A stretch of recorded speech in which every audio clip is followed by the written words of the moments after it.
په دارالعلوم دیوبند کې دیوبند کلی د هندوستان کې هغې کې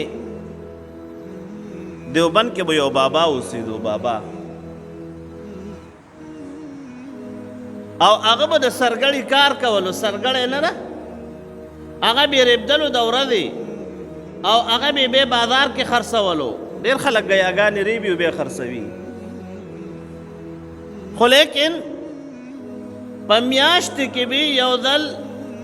علماء کرامو ته حکیم الامت حضرت مولانا اشرف علي تانوي رحمت الله علیه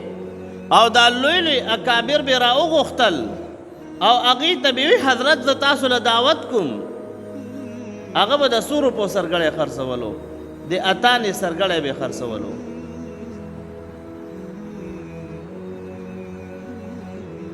د څو د اتانې نو هغې کې به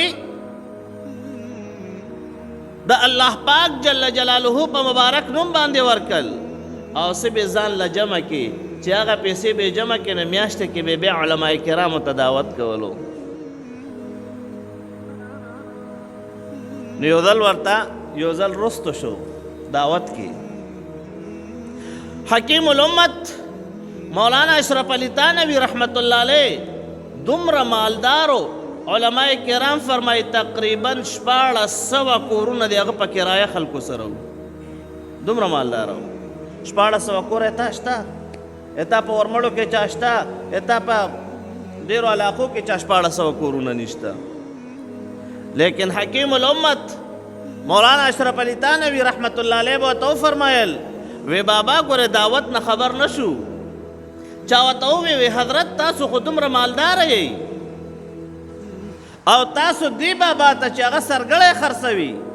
او هغه ته د دعوت وایي حکیم الامت مولانا اشرف علي تانوي رحمت الله علیه به ورته وفرمایل وی تا ته څه پته لګي وی د بابا چې کم مال ده د بابا چې کومه کمایي ده وی قسم ده چې موږ له بابا د دغې کمایۍ نه دعوت وکړي نو څلوېښت خوره د زموږ ایمان بره ټوپونه وایي دا ولې رونو حلال مالو د بابا حلاله کمایي ده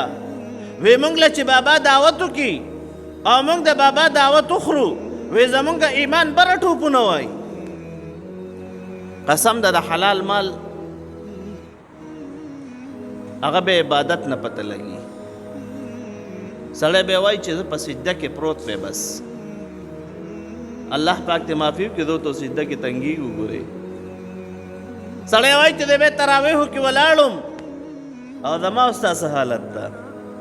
مونږ چې فرض منځو کو داسې په دوړه باندې خلک وځي دا ولې رونو دا د حلال مال او د حرام مال د حلال او د حرام مال اثر وي په انسان کې